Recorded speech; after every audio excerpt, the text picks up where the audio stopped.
আজকে বিকেলবেলা সাজুগুজু করে বেরিয়ে পড়েছিলাম মেলায় যাওয়ার জন্য। আজকে যাব কোলাঘাটের কেটিপিপি মেলাতে।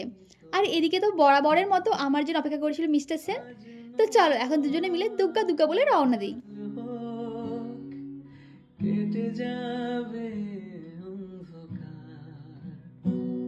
তো এই তো দুজনে মিলে পক্ষীরাজে করে উড়ে উড়ে টুক করে পৌঁছে গেলাম মেলাতে। এবার চলো মেলার ভেতরে ঢোকা যাক। আজকে হলো মেলার শেষ দিন, আর শেষ দিনে তো ভিড় একটু বেশি হবেই। সে কারণে আমরা তাড়াতাড়ি এসেছিলাম যাতে মেলায় এসে বেশি ঠেলা না খেতে হয়।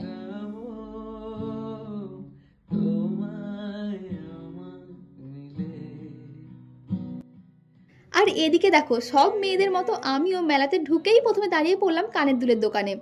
আর দোকানের সামনে দাঁড়িয়েই আমি ভাবি যে আমার কি কালারের জামা রয়েছে বা কি কালারের শাড়ি রয়েছে, তার সঙ্গে ম্যাচিং করে ইয়াররিংস আছে কিনা। তো সেই মতো ভেবেই কিনতে হবে। তো এরকম অনেক ভাবনা চিন্তা করে অনেক কিছু এখানে খুঁজলাম, তবে সেরকম মন মতো কিছু পেলাম না।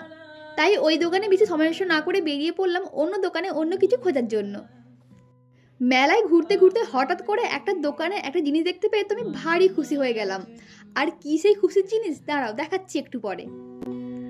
জানি হাত বাড়ালে ধরা দেবে ভালোবাসা।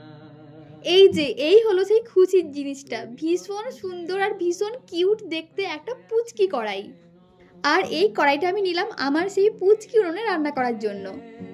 এছাড়াও ওই দোকান থেকে নিলাম একটা ছোট্ট হামানদিস্তা। এই শীতে একটু আদা চা এলাচ চা করার সময় আদা এলাচ এছাড়াও একটু মশলা থেতো করতে এটা বেশ কাজে দেবে। ওই দোকান থেকে বেরিয়ে এখন গেলাম একটা খেলনার দোকানে। আর এই দোকানে অনেক ধরনের সফট টয়েস ছিল। আর এই বয়সে এসেও এখনও আমার এই ধরনের সফট টয়েসের প্রতি ভীষণ রকমের দুর্বলতা রয়েছে। এই যে আমার হাতে কালারফুল টেডিটা দেখছো, এরকম সেম আমার কাছে একটা রয়েছে। আর এখান দিয়ে এটা নিলাম মিস্টার সেনের বোনের জন্য। একটা দোকান থেকে বেরিয়ে আমি তার পাশের দোকানে আবার এগুলো দেখছিলাম। এগুলো এত সুন্দর যে আমার দেখলেই কিনতে মন চায়। মিস্টার সেনও বলছিল আমাকে এটা কেনার জন্য, তবে আমি এগুলো কিনে কিনে বাড়িতে এতগুলো জড়ো করেছি যে এবার যদি আর একটাও কিনে নিয়ে বাড়িতে যাই তাহলে মা আমাকে বাড়িতে ঢুকতেই দেবে না। তো সেই ভয় আর নিজের জন্য কিনলাম না। অনেকক্ষণ মেলায় ঘোরাফেরা করার পর মনে পড়লো যে আজকে তো মেলায় এসে একটাও ছবি তোলা হয়নি। আর কোথাও একটু সাজুগুজু করে গেলে সেখানে গিয়ে মিনিমাম 6খানেক যদি ছবি না তুলি তাহলে তো আমার আবার মনই ভরে না। তাই মেলায় একটু ফাঁকা জায়গা দেখতে পেয়ে সেখানে দাঁড়িয়ে বেশ সুন্দর সুন্দর অনেকগুলো ফটো তুলে নিলাম।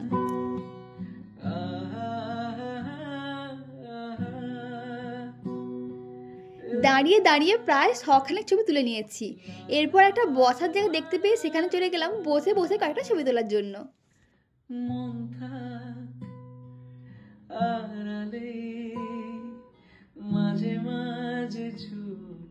অনেকগুলো ছবি তুলে তো মন প্রাণ পুরো ভরিয়ে নিয়েছি। এবার পালায় একটুখানি পেট ভরানোর, তার জন্য কয়েকটা ফুচকা খেলাম।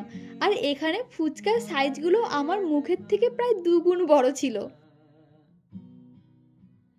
তো খাওয়া দাওয়া করে আবার মেলায় ঘোরা শুরু করলাম। আর তোমাদেরকে তো আগেই বলেছিলাম আজকে হলো শেষ মেলা, তাই দেখো এই বিকেলবেলাতেও মেলায় ভালোই ভিড় ছিল। ভেবেছিলাম তাড়াতাড়ি এসছি, বোধহয় মেলা ফাঁকা ফাঁকাই থাকবে, তবে তার হলো না। কিছুক্ষণ মেলায় ঘোরার পর একটা দোকান থেকে এই সোয়েটারটা আমার ভারী পছন্দ হলো। এমন একটা সোয়েটার আমি অনেক ধরে খুঁজছিলাম, কারণ সকালে বা সন্ধ্যায় বাইকে করে কোথাও গেলে না বড্ড ঠান্ডা লাগে। এমনি সোয়েটারে সেই ঠান্ডা আটকাতেই চায় না। তার জন্য অনেকদিন ধরে ভাবছিলাম এরকম একটা পাফার জ্যাকেট কিনবো। এগুলোকে পাফার জ্যাকেট বলে, বাট আমি এগুলোকে বলি ত্রিপল সোয়েটার, কারণ এর বাইরেটা ওটা ত্রিপলের মতো। এই সোয়েটারটা আমার ভীষণ পছন্দ হয়েছিল, রংটাও খুব সুন্দর আর আমার বেশ ভালো ফিটিংসও হয়েছিল। তবে সমস্যা হলো সোয়েটারের টুপিটা না বড্ড ছোট, আমার মাথাতে হচ্ছিলই না, তাই পছন্দ হওয়া সত্ত্বেও নিতে পারলাম না। এরপর মেলায় ঘুরতে ঘুরতে আমার দেখা হলো আমার খুব কাছের ও খুব প্রিয় কিছু মানুষজনদের সাথে। এক্ষুনি আমি যাকে প্রণাম করলাম উনি হলেন বিদিশা ম্যাম। ওনার কাছে আমি মেকআপ আর পার্লারের সমস্ত ধরনের কাজকর্ম শিখেছি। এছাড়াও এদিকে ছিল মধুমিতা ম্যাম, রমাদি, সুরঞ্জনা দি। এই মানুষগুলোর সাথে আমি আমার জীবনের অনেকগুলো দিন একসাথে কাটিয়েছি। সেই সমস্ত দিনগুলো ছিল ভীষণই সুন্দর। এতগুলো অচেনা অজানা মানুষ হঠাৎ করেই বড্ড প্রিয় ও বড্ড কাছের হয়ে উঠেছিল। আর এতদিন পর সকলের সাথে আবার দেখা হয়ে কথা বলে সত্যি ভীষণই ভালো লাগলো।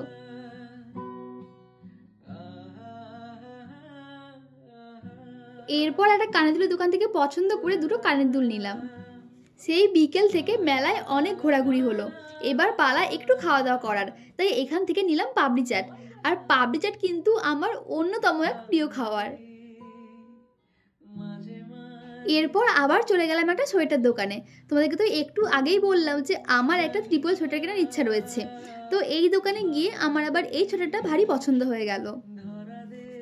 আমার এই সোয়েটারটা যেন একটু বড় লাগছিল, আর এক সাইজ ছোট হলে ভালো হতো, তবে এর থেকে ছোটো সাইজের ছিল না, তাই এটাই নিয়ে নিলাম। তবে অসুবিধা নেই, ভবিষ্যতে একটু মোটা হলেও এটা পরতে পারবো। আর আমার এই মোটার কথাটা শুনে তো দোকানদারের কাকুটা বলেই দিল যে পরের বছর মেলায় এসে আমাকে দেখিও তুমি কতটা মোটা হলে। এরপর টুকটুক করে আরও কিছুক্ষণ মেলায় ঘুরলাম ও টুকটাক কয়েকটা জিনিসপত্র কিনলাম। তবে মেলায় এর পরে ভিড়টা অনেকটা বেড়ে যাওয়ার ফলে আর কোনো ভিডিওই করতে পারিনি। এরপর সবশেষে মেলায় এক প্লেট ঘুগনি খেয়ে দুজনে মিলে বাড়ির উদ্দেশ্যে রওনা দিলাম। তো এই ছিল আজকে আমার মেলার ঘোরাঘুরির ব্লগ। তো আজকের ব্লগটা কেমন লাগলো অবশ্যই জানিও, ভালো লাগলে লাইক করে দিও। আর এরকম ভিডিও আরও দেখার জন্য আমার ইউটিউব চ্যানেলটা সাবস্ক্রাইব করে নিও, আর আমার ফেসবুক পেজটা ফলো করে দিও। তো আজকের মতো টাটা, দেখা হচ্ছে খুব শীঘ্রই নেক্সট ভিডিওতে।